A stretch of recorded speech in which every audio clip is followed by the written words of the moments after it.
Se você tem mais de 30 anos, com toda certeza do mundo você já viu ela passar na estrada, já entrou em uma das suas garagens enormes, já ficou na fila do guichê na rodoviária, já sentou no seu assento com a cortina azul clara, já bebeu aquele copo d'água gelado que a atendente entregava com um sorriso, ou já fez pelo menos uma viagem que ficou guardada na memória para sempre, dentro de um daqueles ônibus grandes, pintados de azul e branco, que pareciam não ter fim. Se você tem essa memória, você sabe exatamente do que eu estou falando. Aviação Itapemirim. Aquela que não era só uma empresa de transporte. Aquela que foi, durante quase 7 décadas, a rainha absoluta de todas as estradas do Brasil, a maior da América Latina inteira, um império tão grande que parecia, para todo mundo, ser eterno. E o que quase ninguém te conta até hoje, o que os livros de história não registram direito, o que ficou escondido atrás de números e processos e notícias curtas de jornal, é como algo desse tamanho, algo que fazia parte da vida de 150 milhões de brasileiros. Algo que parecia tão sólido quanto o asfalto onde ela rodava, pode ter sumido do nada, tão rápido, tão silenciosamente, que hoje muita gente jovem nem sabe que ela um dia existiu. Hoje eu vou contar tudo. Desde o primeiro dia, quando tudo começou dentro de uma pequena garagem no interior do Espírito Santo, com um homem e um caminhão de madeira, até o auge deslumbrante onde ela tinha mais ônibus do que muitas prefeituras têm carros, até os sinais que ninguém quis ver, até os erros que custaram tudo, até o dia em que as portas fecharam para sempre, e até a tentativa emocionante de volta, anos depois, que fez milhões de pessoas chorarem de alegria. E que também acabou do jeito que ninguém esperava. Aperte o cinto, ajeita bem na cadeira, porque essa história é daquelas que você termina de ouvir e fica olhando para o nada, pensando, como é possível algo tão grande desaparecer assim? E prepare o coração, porque em vários momentos você vai se pegar dizendo eu lembro disso, eu vivi isso. Tudo começou lá no ano de 1928, muito antes de as estradas serem asfaltadas, muito antes de o Brasil ter mais de 50 milhões de habitantes, em uma cidade pequena no sul do Espírito Santo, chamada Cachoeiro de Itapemirim. Lá morava um homem chamado José Bernardino Siqueira, um homem simples, trabalhador, filho de família humilde, que tinha apenas um caminhão de madeira, de marca Ford, e um sonho que parecia pequeno na época, mas que ia crescer mais do que ele próprio jamais imaginou ser possível. Naquele tempo, não havia transporte regular para lugar nenhum. Quem quisesse sair da cidade, ou levar mercadoria para outro lugar, tinha que se virar como podia, na base da sorte e da força. E foi ali, vendo a dificuldade de todo mundo, que José Bernardino teve a ideia. Ele adaptou seu caminhão, colocou bancos de madeira no lugar da carroceria, começou a levar pessoas e encomendas entre Cachoeiro, Marataízes e Campos, no Rio de Janeiro. Na época, ninguém dava nada para aquilo.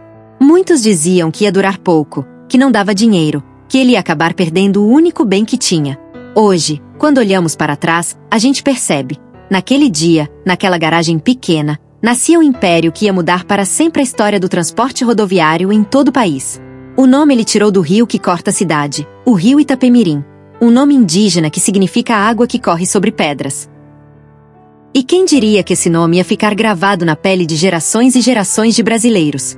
O crescimento foi devagar no começo, mas firme, como quem constrói casa alicerce por alicerce. Em 1935, já eram 7 veículos. Em 1940, já chegava até a capital federal, que na época ainda era o Rio de Janeiro. Na década de 50, o Brasil começava a mudar rápido. JK no poder, a nova capital sendo construída no meio do cerrado, estradas novas abrindo em todas as direções, o país querendo andar para frente. E a Itapemirim andou junto, mais rápido do que todo mundo.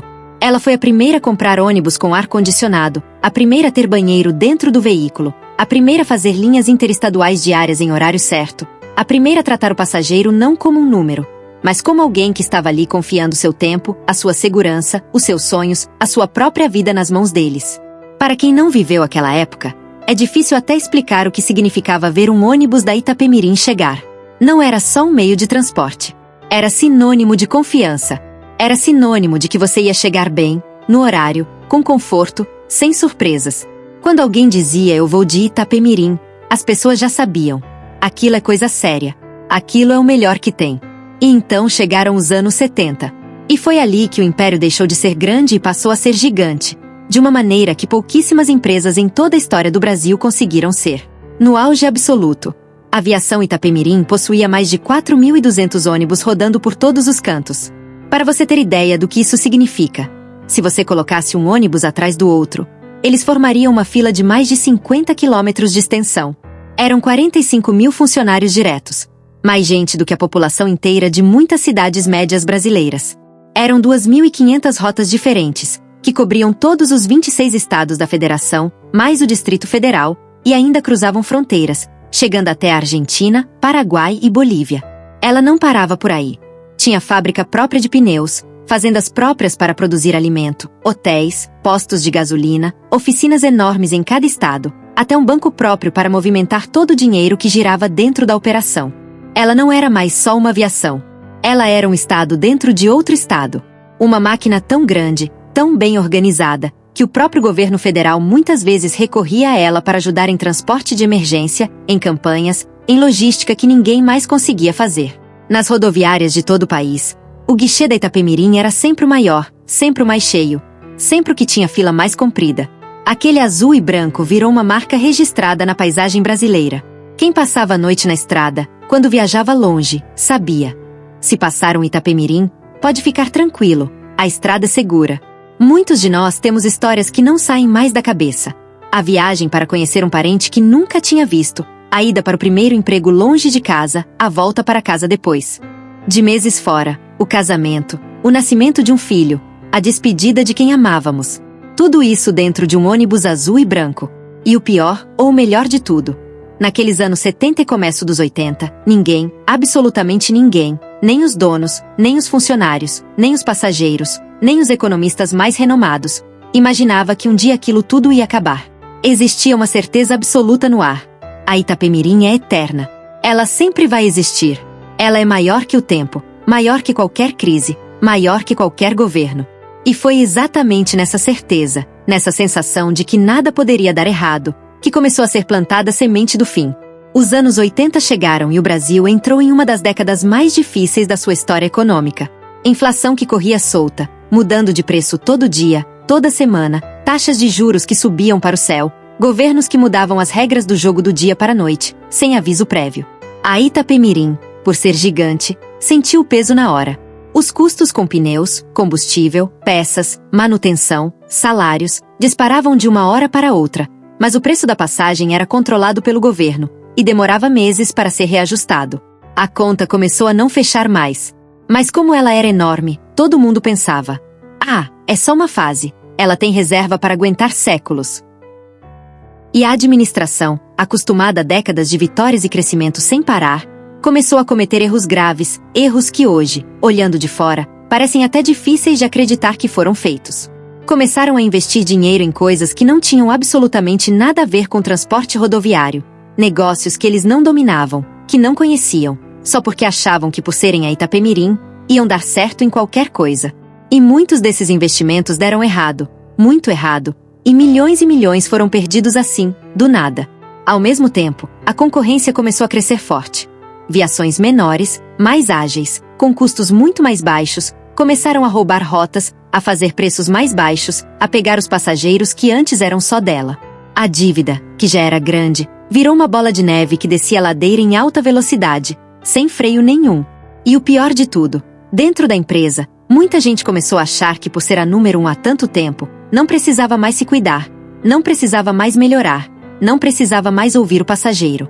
A qualidade começou a cair devagar, quase sem ninguém perceber no começo. Os ônibus que antes eram sempre novos, brilhando, bem conservados, agora demoravam mais para ser trocados. O atendimento, que era exemplo para o país, ficou mais frio, mais burocrático. E os sinais de alerta foram aparecendo um por um, mas quase ninguém quis enxergar. Afinal de contas, é a Itapemirim.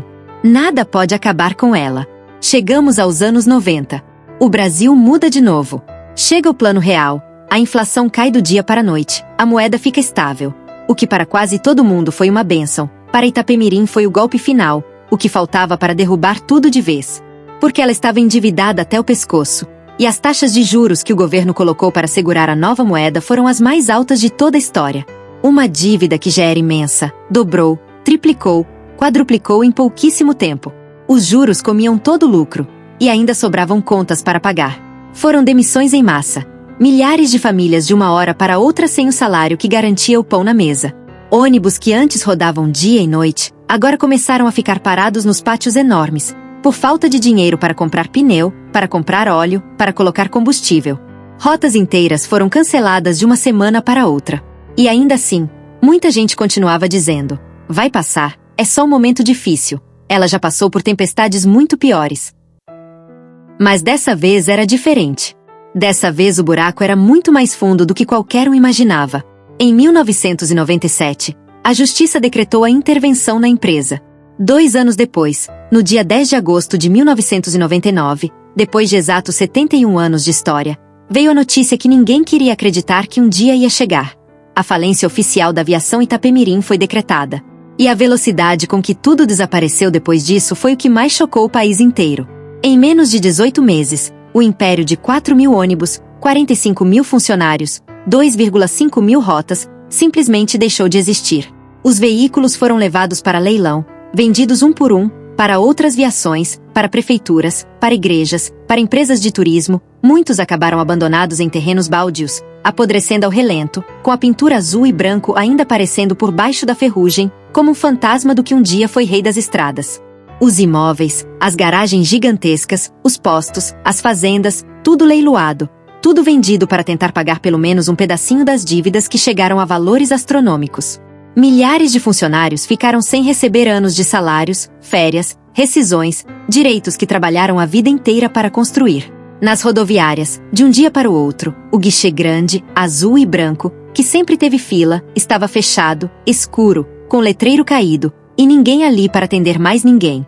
Quem passou por aquilo nunca esquece a sensação estranha, de vazio, como se tivesse morrido alguém muito querido, que fazia parte da família.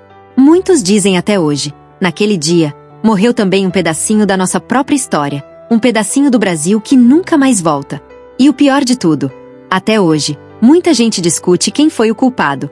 Uns dizem que foi o governo, com juros abusivos e regras que mataram o setor.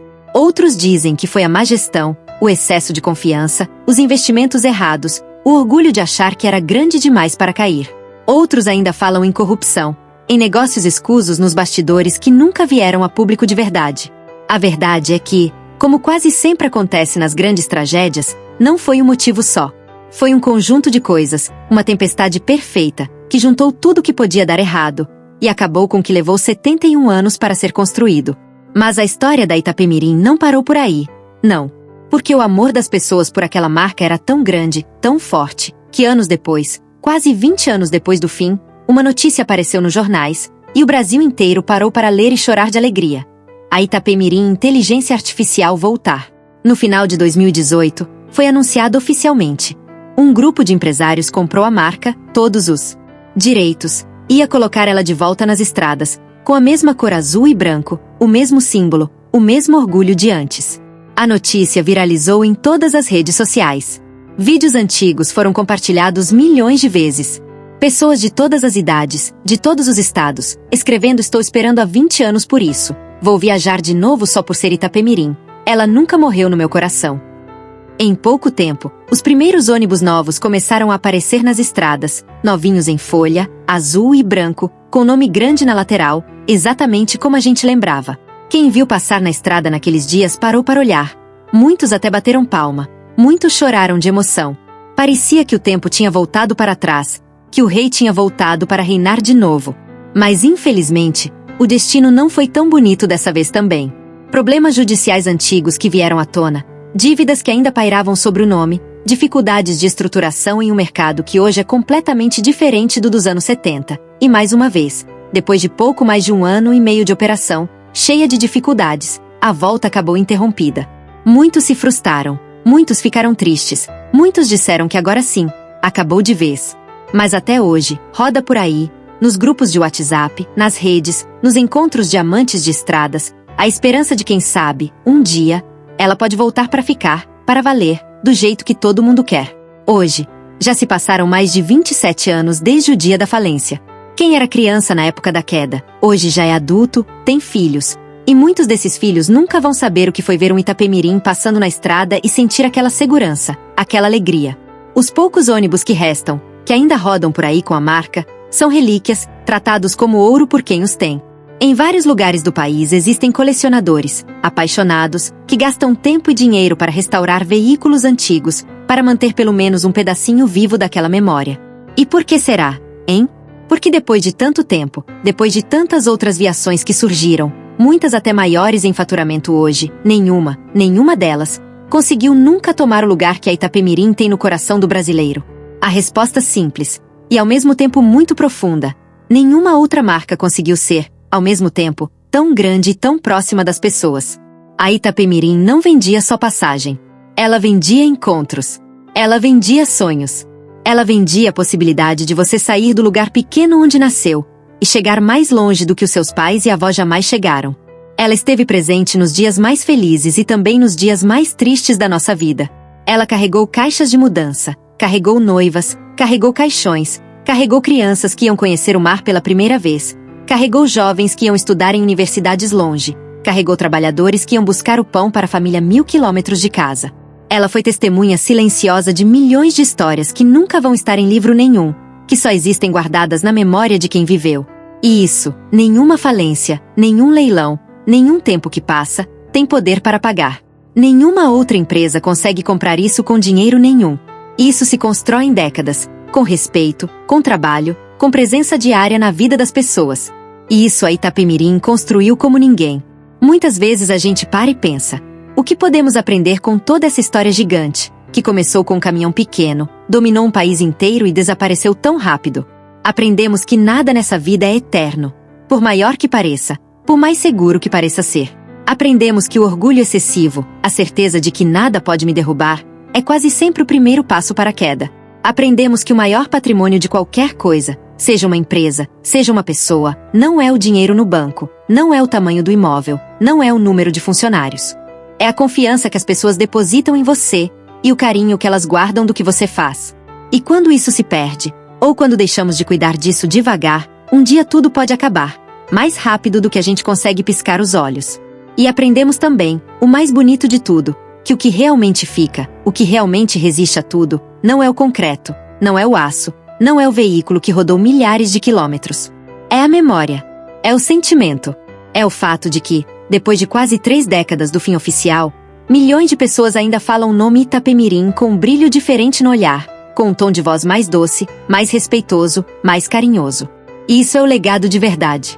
Isso é o que nenhum juiz, nenhum leiloeiro, nenhuma crise econômica tem poder para levar embora. E hoje, depois de ouvir toda essa história do começo ao fim, cheia de glórias, de sonhos, de erros, de dor, de saudades, eu quero chegar até você, que está aí do outro lado da tela, que provavelmente também tem a sua própria história guardada há anos, décadas, e que até hoje não contou para quase ninguém. Eu quero te fazer um pedido muito especial, que vem do fundo do coração, não só por mim, mas por todos os milhões de brasileiros que amaram, que viveram, que sentiram falta, e que não querem ver essa história desaparecer de vez no esquecimento. Escreva aqui mesmo, na área de comentários logo abaixo, a sua história com a aviação Itapemirim. Conte para nós, qual foi a viagem mais marcante que você fez com ela? Para onde você ia? Com quem estava viajando? O que é aquilo que você lembra até hoje, com toda clareza, como se fosse ontem mesmo? Foi uma viagem feliz, de festa, de encontro? Foi uma viagem triste, de despedida? Tem alguma história engraçada que aconteceu dentro do ônibus, que você ri até hoje quando lembra? Algum detalhe que só quem viveu sabe, como o cheiro, o som do motor, a cortina azul, a atendente, o ponto de parada para o lanche? Não importa se é uma história longa, se é uma frase curta, se é só uma lembrança pequena. Cada palavra que você escrever aqui embaixo não é só um comentário. É um pedacinho dessa história imensa que não pode morrer. É a forma que a gente tem de dizer para o mundo, e para gerações que ainda vão chegar, ela existiu. Ela foi grande. Ela foi nossa. E ela nunca vai ser esquecida de verdade. Muitas vezes eu leio os comentários aqui do canal, e vejo histórias tão lindas, tão emocionantes, que passam horas e horas na minha cabeça. E eu tenho certeza que muita gente que vai passar por aqui vai ler cada um deles, e vai se identificar, vai chorar, vai sorrir, vai dizer eu também passei por isso. Então não economize palavras. Solte a memória. Deixe o coração falar. Escreva sua história. Ela é tão importante quanto tudo que eu contei aqui até agora.